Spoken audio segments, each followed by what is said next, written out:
how mobile technology is changing the way people buy their homes. And anyone who has looked for a home in the Bay Area knows just how competitive it is right now. Well, this is what I was going to ask, is how would you characterize this? I mean, low inventory, bidding wars, blink and you'll miss it. How competitive is it right now? It's absolute madness. The Bay Area defies all the laws of physics. Everywhere else, when I'm asked about the market, it's a very rational discussion, but here, it's madness. Everyone has money. Houses are cheap compared to the price of Facebook or Zynga or Groupon even.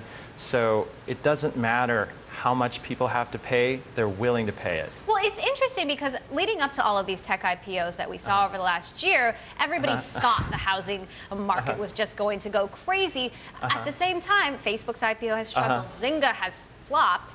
Some have done well, like LinkedIn. Has it not been as crazy as you thought it might be, or? It would be hard to say that it's not as crazy as we thought it would be. We wondered if some of the performance problems that Zynga and Groupon and other stocks had would limit the madness, but it really hasn't. Google is doing so well, LinkedIn is doing well, Facebook is doing well. Places like Noe Valley, homes last only a few hours before they're under contract. So it seems like the madness is not going to stop. We don't know when it will. Depressing for buyers, great for sellers. You guys have gone mobile now. You're sending mobile alerts to phones, and one of the things that you're seeing are flash sales. Tell me about these flash sales. Like a home will go on the market for just a few hours and it's gone?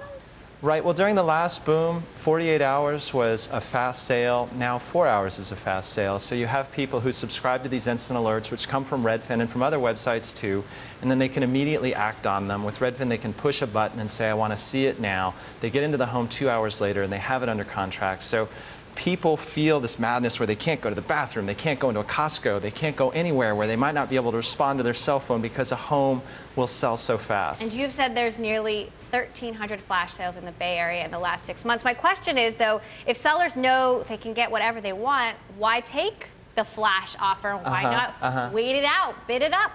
Well, most people do wait 2 or 3 days. We just have seen more aggressive buyers recently who make these preemptive offers, who say, I will pay right now this amount of money, all cash, let's get it under contract. There's this Noe Valley home that just last Thursday hit the market. By Friday it was under contract, by Saturday it had closed. So we're not used to this, and I think our buyers aren't used to this. It's a major purchase. It should be one that you think about for at least a weekend because you're going to have to live with it for 7 years.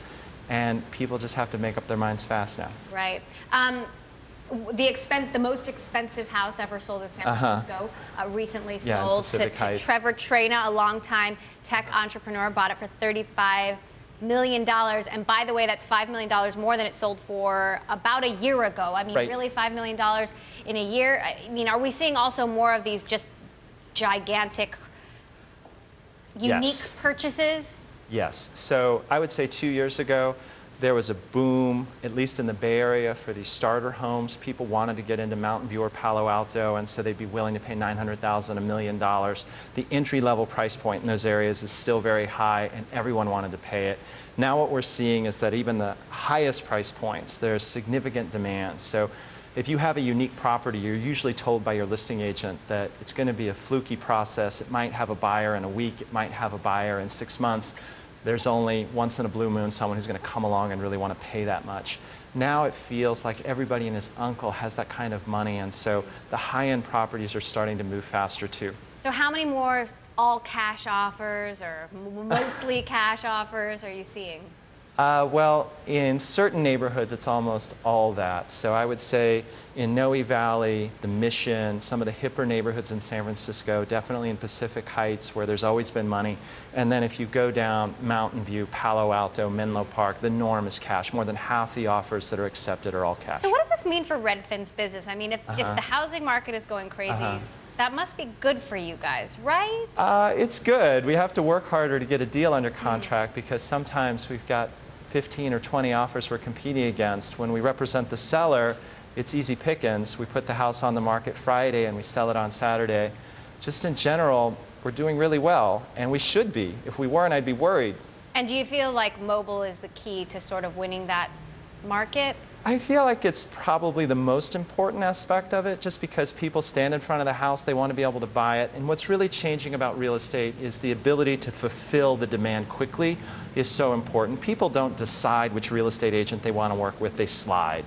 They say, well, if someone can get me into the house in the next hour and a half, I don't care who it is, that's the person I want to work with. So having some digital ability coupled with our own fulfillment, our own agents, has made the difference.